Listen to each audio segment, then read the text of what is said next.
Hollywood said Clint Eastwood was finished. His next film won 4 Oscars. Industry insiders were openly discussing when Clint Eastwood would finally retire. His recent films had underperformed. Critics suggested he had nothing new to say. A prominent magazine ran a cover story titled The Last Cowboy that essentially served as a career obituary. Studios were reluctant to greenlight his projects. One executive was quoted saying, "Clint's best days are behind him. He should recognize that gracefully." What nobody knew was that Clint Eastwood was sitting on a script he had been developing for years, waiting for the right moment. When he finally made that film, it didn't just succeed, it dominated. 4 Academy Awards, critical recognition that silenced every doubter, and a permanent answer to everyone who had written him off. The conversations happened everywhere Clint Eastwood wasn't present. Studio meetings, industry parties, phone calls between agents who shaped careers and executives who approved budgets. He's had a good run, but it's over. The westerns don't work anymore. The action films feel dated. Nobody wants to see a 60-year-old man doing what he used to do. The whispers had grown louder throughout the late 1980s. Films that should have performed better didn't. Reviews that should have been kinder weren't. The industry that had once celebrated Clint Eastwood was now measuring how far he had fallen. Entertainment Weekly ran a retrospective that read like an eulogy. Variety published an analysis of his box office trajectory that showed a clear downward trend. A prominent critic wrote that Clint Eastwood represented a masculine ideal that no longer resonates with contemporary audiences. The consensus was forming. Clint Eastwood was finished.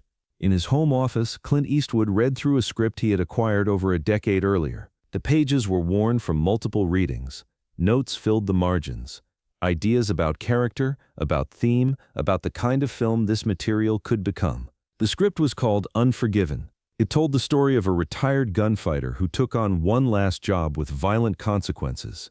It examined the mythology of the Western genre, the same mythology that had made Clint famous, and questioned everything that mythology had taught audiences to believe. He had been waiting to make it. Not because he couldn't get it financed, he could have made it years earlier, but because he wanted to make it at the right moment, when he was old enough to embody the weariness the character required, when he had enough experience to direct the kind of film the material deserved, when everyone was counting him out. "They think I'm finished," he said to his producer. "Let them think that." The studio meeting went exactly as Clint expected. He sat across from executives half his age, explaining the project. They listened with the polite attention of people who didn't understand what they were hearing. "A Western," one executive said, "about a retired gunfighter. Yes. Who commits acts of violence that the film questions rather than celebrates. That's right.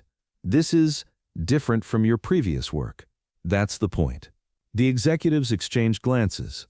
Their hesitation was obvious. Westerns had been commercially risky for years. Dark, contemplative westerns were even riskier.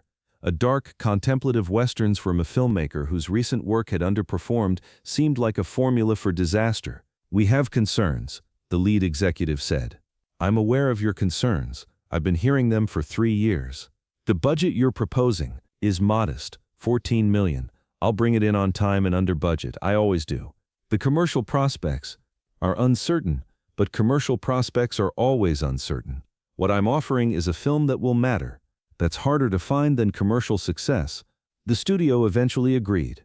Not enthusiastically, not with confidence, but with the recognition that Clint Eastwood had earned the right to make the film he wanted to make, even if they didn't understand why he wanted to make it. "If this fails, it might be his last," one executive said after the meeting. "Then we'll have presided over the end of a career. Is that our responsibility? It's our reality. He wants to make this film. We either let him make it or we don't. If we don't, someone else will." The green light was given. Production was scheduled for late summer. Clint Eastwood began the detailed preparation that would transform a script he had been developing for years into the film that would define the final act of his career. Filming began in August 1991 in Alberta, Canada. The production operated with the efficiency that had characterized every Clint Eastwood film. Scenes were shot quickly. Decisions were made decisively. The budget was protected through discipline rather than compromise. But something was different this time. The atmosphere on set was more intense than usual. The material demanded emotional commitment that exceeded what typical action westerns required.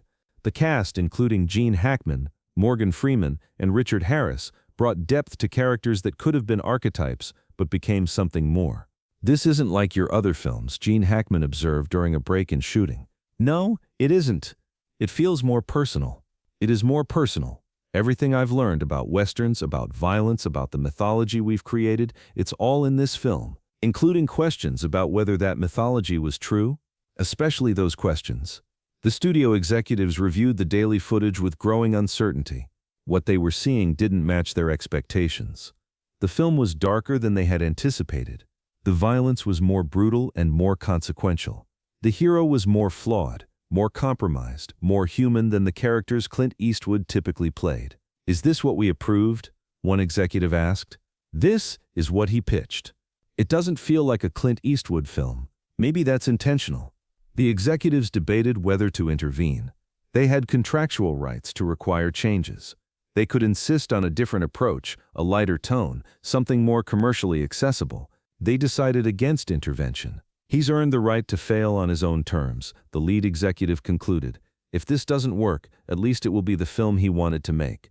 Post-production proceeded with the same efficiency as filming. Clint Eastwood edited the film himself, making decisions about pacing and structure that reflected his vision rather than test audience preferences. He watched the completed film in his private screening room.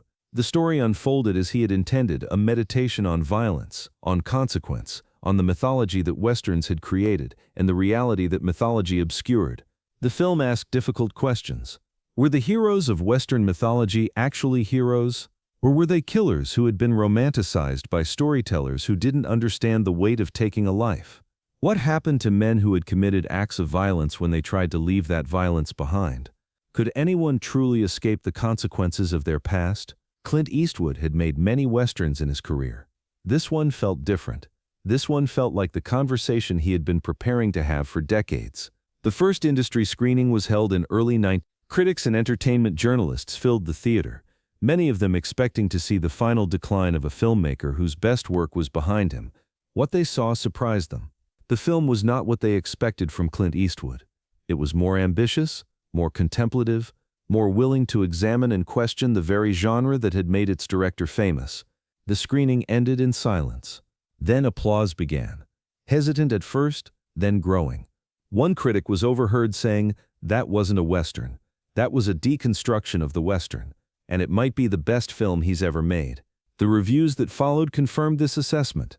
The critical response exceeded every expectation. A masterwork. The definitive Western of the modern era. Clint Eastwood has made the film that questions everything his career has represented, and in doing so, he has created something extraordinary. This is not the work of a filmmaker in decline. This is the work of a filmmaker at the peak of his powers. The critics who had written Clint Eastwood off were forced to reconsider. The retrospectives that had read like obituaries were replaced by analyses that recognized ongoing creative vitality. The magazine that had published The Last Cowboy ran a follow-up story with a different tone entirely. "We were wrong," the article acknowledged. Clint Eastwood isn't finished. He may be just getting started. The film opened in August 1992. Initial box office projections were modest. Westerns were not guaranteed commercial successes, and the film's dark tone suggested limited appeal to mainstream audiences. The projections were wrong. Opening weekend exceeded expectations. Word of mouth drove continued attendance. Audiences responded to the film's depth and intelligence in ways that surprised everyone who had doubted its commercial viability. Final domestic gross, $101 million. Against a $14 million budget, the return on investment silenced every executive who had questioned the project. The commercial success demonstrated that challenging material could find audiences if it was executed with skill and conviction. "We expected it to perform," one executive said afterward. "We didn't expect this." The Academy Award nominations were announced in February 19. Unforgiven received 9 nominations. Best Picture, Best Director, Best Actor, Best Supporting Actor, Best Original Screenplay, Best Cinematography, Best Film Editing, Best Art Direction, Best Sound. The industry that had written Clint Eastwood off was now recognizing his work with the highest honors it could bestow. The coverage focused on the unlikely nature of this recognition. 2 years ago, the consensus was that Clint Eastwood's best days were behind him. Now he's favored to win Best Picture and Best Director. The man they called finished has made the most acclaimed film of the year. Hollywood said he was done. The Academy disagreed. The Academy Awards ceremony took place in March 1993. Clint Eastwood arrived without the certainty that he would win. He had been nominated before and lost. He understood that nominations were recognition enough, that the ceremony was unpredictable, that the outcome was never guaranteed. But this night was different. The ceremony began with Unforgiven winning for Best Supporting Actor Gene Hackman, whose portrayal of the villainous sheriff had anchored the film's examination of violence and power. Then, Best Film Editing. Then Best Director. When Clint Eastwood walked to the stage to accept the directing award, he did so with the quiet dignity that had characterized his entire career. He thanked the people who had made the film possible. He acknowledged the craft that had contributed to its success. Then Best Picture. 4 Academy Awards. The film that Hollywood said would fail had achieved the highest recognition the industry could offer. Clint Eastwood's acceptance speech was brief. He didn't gloat, he didn't reference the doubters, he didn't mention the years when people had written him off. He simply thanked his collaborators and acknowledged that filmmaking was a collective endeavor, but his presence on that stage communicated everything that needed to be said. The man who was supposed to be finished had just won Best Director and Best Picture. The career that was supposed to be over had just reached its highest point. The filmmaker who had nothing new to say had just delivered the definitive statement of his artistic vision.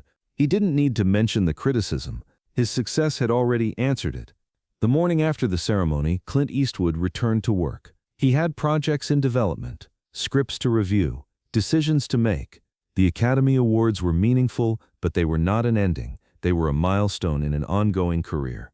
The phone calls that morning were different. Executives who had been reluctant to greenlight projects were suddenly enthusiastic. Studios that had questioned his commercial viability were eager to participate in his next endeavor. The industry that had written him off was rushing to reconnect. "Congratulations," said an executive who had privately doubted the project. "We always knew it would be special." "Did you?" Clint replied. "Well, we hoped." That's closer to the truth. The success of Unforgiven taught Hollywood lessons that would be discussed for years. First, that declining box office didn't necessarily indicate declining talent. Clint Eastwood's failures had been commercially disappointing, but artistically solid. The capabilities that produced Unforgiven had been present all along. Second, that patience could produce masterworks. Clint Eastwood had waited over a decade to make this film, waiting until he was ready to bring it to life properly. That patience had been rewarded. Third, that questioning one's own mythology could produce the most powerful work. The film succeeded precisely because it examined and questioned the Western genre that had made its director famous. Fourth, that the industry's predictions about who was finished were often wrong. The consensus that Clint Eastwood's best days were behind him had been completely incorrect. The 4 Academy Awards were vindication, but Clint Eastwood didn't treat them that way. In interviews following the ceremony, he was asked about the critics who had written him off. They had their opinions. I had my work. The work spoke for itself. Were you trying to prove something with this film? I was trying to make a good film. If that proves something, that's a consequence, not a goal. Did you expect this level of recognition? I expected to make the best film I could. Recognition is nice, but it's not why you make films. What do you say to the people who said you were finished? I don't say anything to them. I just keep working. The success of Unforgiven launched a new phase in Clint Eastwood's career. Over the following decades, he would direct more films, receive more nominations, win more awards. His reputation would continue growing rather than declining. But the turning point was always identified as 1992. That was the year when Hollywood said he was finished. That was the year when he proved them wrong. That was the year when 4 Academy Awards silenced every critic who had dismissed him and established that his career was far from over. The story of Unforgiven illustrated something fundamental about creative careers.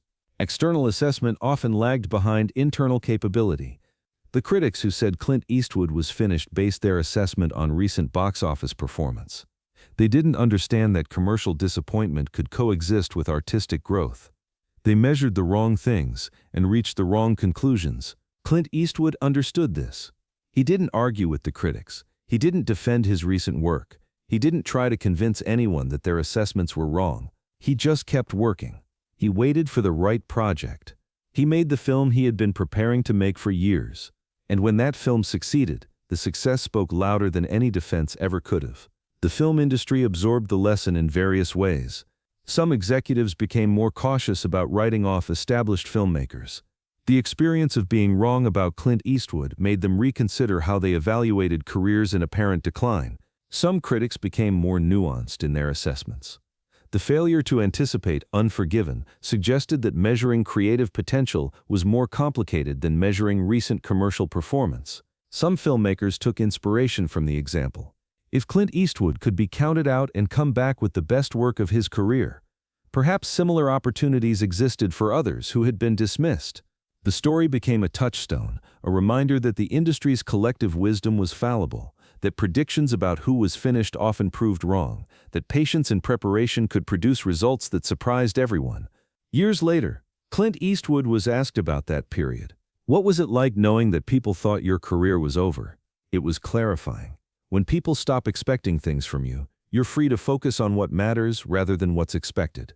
Did it bother you? Not particularly. Opinions are opinions. Work is work.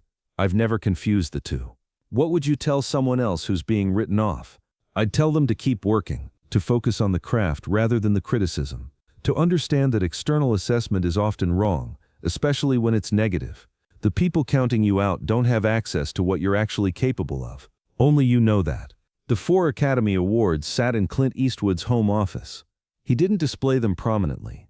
They weren't arranged on a mantle or showcased in a special room. They were simply their recognition of a particular achievement, markers of a particular moment. Do they matter to you? A visitor once asked. They represent something that matters. The work that earned them, that matters. The recognition itself is just a consequence. Some people would say they're the most important achievement of your career. Some people measure importance in awards. I measure it in work. The awards confirm that the work connected with people, but the work itself is what I'm proud of. The legacy of Unforgiven extended far beyond its immediate success. It influenced how Westerns were made for decades afterward. Its examination of violence and its consequences became a reference point for filmmakers tackling similar themes. Its success demonstrated that challenging, contemplative films could find audiences. But more importantly, it demonstrated something about creative careers. That decline wasn't inevitable. That external assessment could be wrong. That the right project, made at the right time, with the right preparation, could transcend every limitation that critics had identified. Hollywood said Clint Eastwood was finished. His next film won 4 Academy Awards. The story became part of industry legend, a reminder that predictions about who was done often proved spectacularly wrong. Hollywood said Clint Eastwood was finished. His next film won 4 Academy Awards. The statement and the outcome capture something essential about creative work and external judgment. The critics who said he was finished weren't stupid or malicious. They were responding to available evidence, declining box office, changing audience preferences, the apparent exhaustion of approaches that had previously worked, but they were measuring the wrong things. They were measuring recent commercial performance when they should have been measuring accumulated capability. They were measuring the past when they should have been anticipating the future. They were measuring what had happened when they should have been recognizing what was about to happen. Clint Eastwood understood this. He didn't fight the criticism. He didn't argue with the predictions. He didn't try to prove anything to anyone. He just made the best film he could. And when that film won 4 Academy Awards, it said everything that needed to be said. Hollywood said he was finished. He wasn't finished. He was just getting started on the work that would define his legacy. And that work answered every critic more completely than any argument ever could have.